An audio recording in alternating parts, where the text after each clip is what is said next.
Good afternoon. My name is Carl Lissick, and I'd like to welcome you to the Green Radio Network.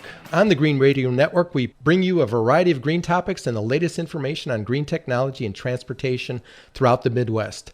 This program features environmental leaders throughout the Chicagoland area and the nation. The Green Radio Network is sponsored by the Northwestern Indiana Regional Planning Commission and South Shore Clean Cities, of which I am the executive director.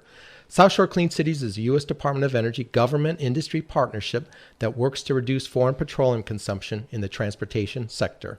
And today our guest is no stranger to the Clean Cities program. It's Mr. John Walton. He's the Vice President of Black Dog Corporation and Vice Chair of Chicago Area Clean Cities and a board member of Wisconsin Clean Cities.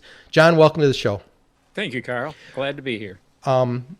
So, John, I know we've been working for years on different alternative fuel strategies throughout the Midwest. And why don't you give our listeners a little history of what John Walton's been about? Well, I got involved with alternative fuels starting in 1999. I was running a fleet for the Forest Preserve District of DuPage County, and we had decided to redo the entire fleet, throw out the rule book, throw out all the policies, and look at the best way to run and manage a fleet. And one of the things we kept looking at was using lower cost alternative fuels as a government agency and as an environmental agency. The extra thing we'd like to do was to have had cleaner fuels to help the environment.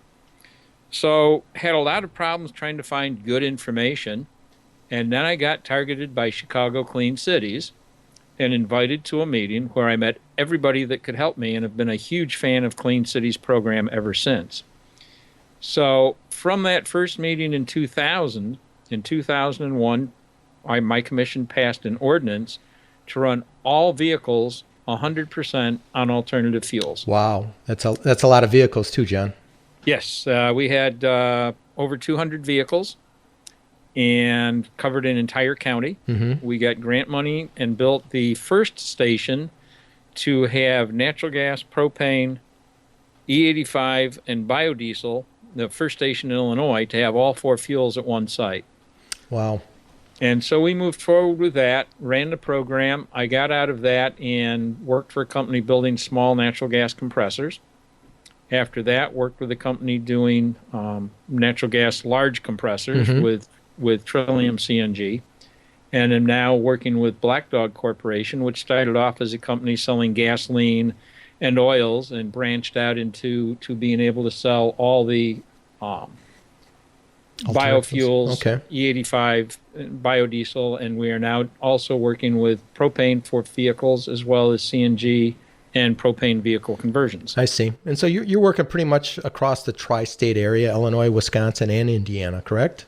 We do get into Indiana. We're very heavy presence in Illinois. We are a minority business certified in Illinois and in Wisconsin. We are not certified in Indiana, but we do work in Indiana, and we're working with several companies in Indiana. Wonderful. So fast forward to an upcoming event that we're planning with you, the Clean Cities Drives Conference and Expo. Let's tell our listeners a little bit about that, John. This is another exciting program. We started this in Chicago 5 years ago, and it started off as an idea and a very low-cost event and was quite successful the first year, being sponsored by Chicago Clean Cities and Scarce with some help from your coalition in Indiana as well as Wisconsin. We ran that for 3 years, and then the three coalitions were talking that we should try to make this thing into a major event. So for the first time in a long time, all three coalitions decided to get together and make this the premier event of its type in the Midwest. And I'm very excited about what the three coalitions have been able to put together to do this. So the coalitions, I know that we've come up with a name. Why don't you tell our listeners a little bit about the coalitions, the Lake Michigan Clean Cities Consortium? We have three coalitions in the consortium. It's the South Shore Clean Cities, Wisconsin Clean Cities, and the Chicago Area Clean Cities. We originally started the consortium back in, I believe, 1999, I was told. Since my involvement in 2001, I only remember doing one or two programs. And now we've got like-minded people running all three coalitions and have decided that it would be a good idea to do the Green Drives 2016 as our first major event, and then do several other events together for the tri-state area. Sure. So where's the location of this event going to be held at, John? This event will be at the Northern Illinois University Conference Center, which is in Naperville, Illinois, and it will be on Thursday, May 19th. Wonderful. And who is this? Who is our audience, John? I mean, who do you expect would gather information on alternative fuels? Who would like to come to these types of events? The audience that we perceive this to be for is primarily fleets, government agencies, government fleets, private fleets, anybody that wants to look at how to run their vehicles on alternative fuels and the cost savings of all the different fuels that they can use. Mm-hmm. We'll be highlighting natural gas, propane, ethanol, biodiesel, electric, hybrids, and probably also talking somewhat about hydrogen. It's a very exciting time because of a lot of new electric vehicles that are coming to the market, and we should have some new vehicles to show. As we talk about air quality, John, air quality in Wisconsin, air quality in Illinois and Indiana, why is it so important for us to really work on transportation aspects? For many years, the Chicago area, including up through Milwaukee and into Indiana, have not met the clean air standards on a regular basis.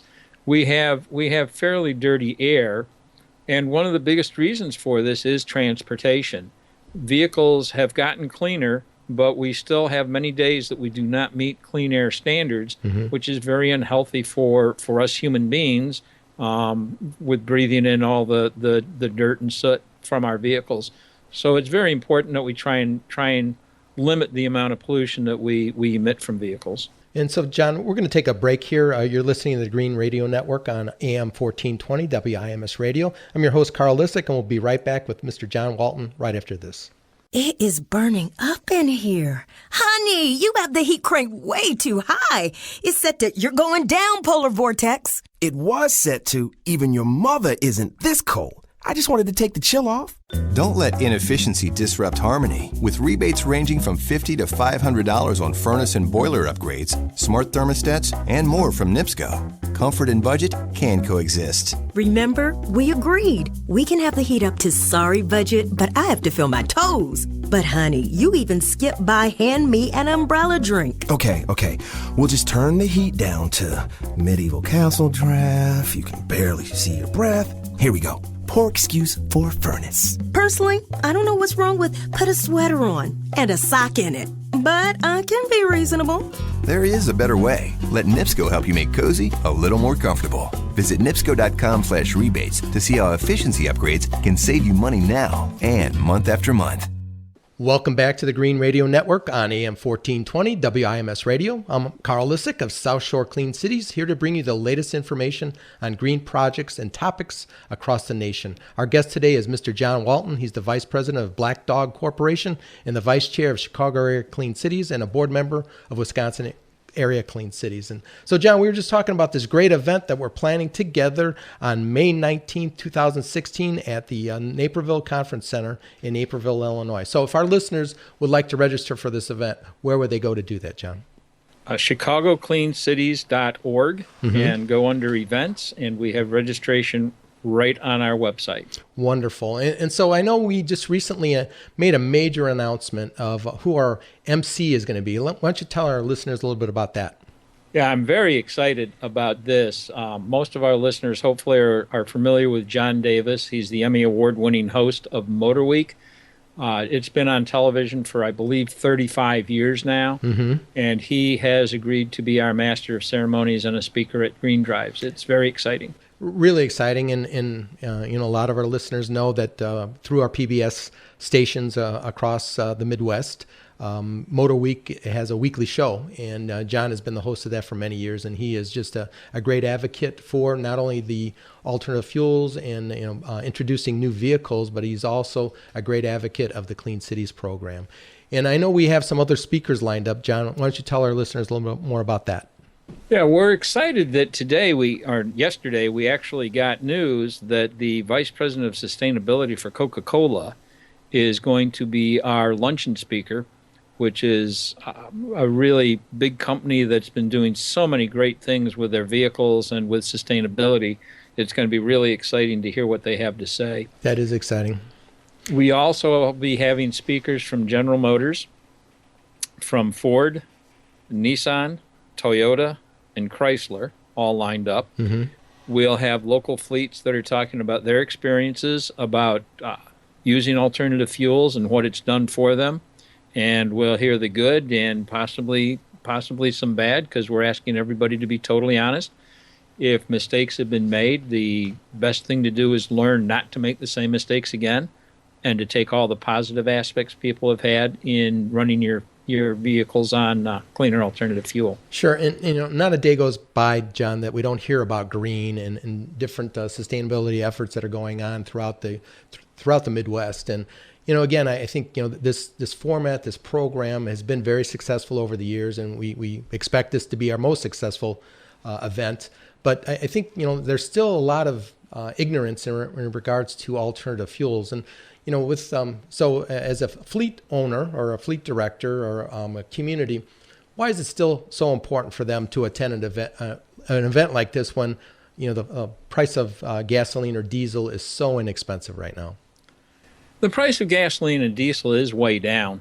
If people have been listening and watching what's happened, though, you'll see that price of oil has gone up from the low of about $27, $28 a barrel, and yesterday it closed at over $41. Mm-hmm. There's a lot of speculation that it could be back up to $70 or $80 a barrel before the end of the year. The consortium that OPEC that runs the oil has talked about slowing down production, which will cause a shortage, not a shortage, but less commodity on the market, which should raise the price. And so gasoline is going to stay a very volatile commodity. Natural gas, electricity, and propane have all been much more stable in our market, and so we can count on that as a budgeting standpoint for fleets to be able to get a more accurate budget and in the long term to save money. We've also been able to do biodiesel and biofuels that are, of course, fuels from the United States that don't rely on the foreign powers to supply those fuels. Which is, again, as we talk about the future of America and, less resistance to other outside activities. We see this as the opportunity to not only learn from a governmental perspective, but also we're going to have some breakout sessions in regards to the different states. And why don't you talk a little bit about that? So, there's various fleets that potentially would be attending from the different states. And, what are some of the incentives that we should be covering at this event? Yeah, it's very exciting, Carl, that to bring all three of these groups together so we can talk about everything between Illinois, Indiana, and Wisconsin, because so many of the fleets work in all three states.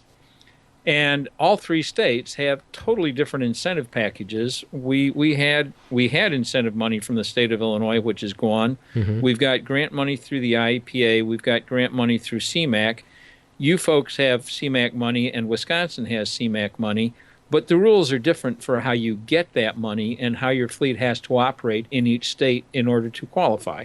Sure. So it'll be really nice for fleets that operate in multiple states to be able to see how to pull it all together and to optimize how they can get assistance with buying alternative fuel vehicles or getting their fuel partially paid for with rebates, and see how it works best in all the states that they're operating in this area. Sure.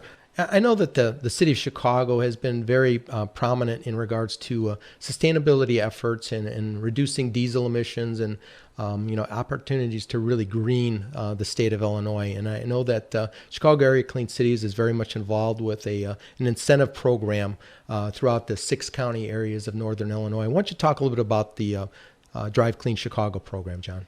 Drive Clean Chicago is being headed up by Samantha Bingham, who works for the city of Chicago and is also the Chicago Area Clean Cities coordinator. And they have secured funding to help people buy electric vehicles as well as natural gas and propane vehicles. And it is on their Drive Clean Chicago website how to get this money. but there are a few $1 million available to help people to do the right thing and go green and help clean the air. Sure, and I know at the event there will be some overview of the grant programs that are available through Drive Clean Chicago, and in regards to there will be a solicitation becoming available very shortly for DC fast charging units for electric vehicles and compressed natural gas opportunities through the 6-county area of Northern Illinois. So that's very exciting. So what other things can we expect at the event, John? The other things that I'm looking forward to is we last year had about 50 alternative fuel vehicles on display, and it ranged from everything from a small electric car all the way up to the first commercially available transit bus running on pure electric, as well as cement mixers running on propane, cars on propane, just everything you can imagine. And we're looking forward to not only having that part of the event again, but also a small ride and drive where several vendors are going to be allowing people to drive their vehicles. And the neat thing is that event where we will see the vehicles and the parking lot is open to the public at no charge. So that will be free to everybody. The other really exciting thing is that there's going to be people from all 3 states available. There will be fleets from all 3 states. And there will be time that you can actually meet with the people from each state, so you can find out more if your fleet is qualifying for grants and incentives, types of laws, regulations, rules that are going on in each state. So I'm really excited that we'll have people from all 3 states there to help the fleets. You know, again, John, as we talk, the Clean Cities program is a non-biased organization, and all 3 of our coalitions are nonprofits that are operated and really we're targeted through the Department of Energy and US EPA. Why is it important for folks to get involved with the Clean Cities program? Clean Cities, as I said when we started talking a little while ago, is a program that can help you find the right things to do, and all of the people involved can help you find what works for your fleet and the best ways to go around looking for information to run your fleet on alternative fuels. We're also honest enough that there's several of us that would help you evaluate if your fleet can run on alternative fuels. And if it doesn't meet your program or your ROI or clean air, we can advise you on ways to do that, even if you don't convert the vehicles. There's things you can do, and the Clean Cities people are really great in that they're there to help. So it's important for people to become involved, because as a group, when we get a lot of people that learn from experience on how to run fleets on alternative fuels, figure out the best fuels to use for different applications, as well as the return on investment or the cost savings, and all those people get together and share this knowledge, it's really amazing how you can help everybody else that's not there yet. Any closing thoughts, John, as we conclude our interview here?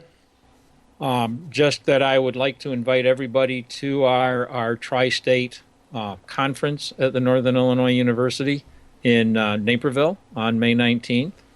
And I would just like to say that the experience so far working with all 3 coalitions, putting together an event of this type and this magnitude, has been a great event for all of us involved.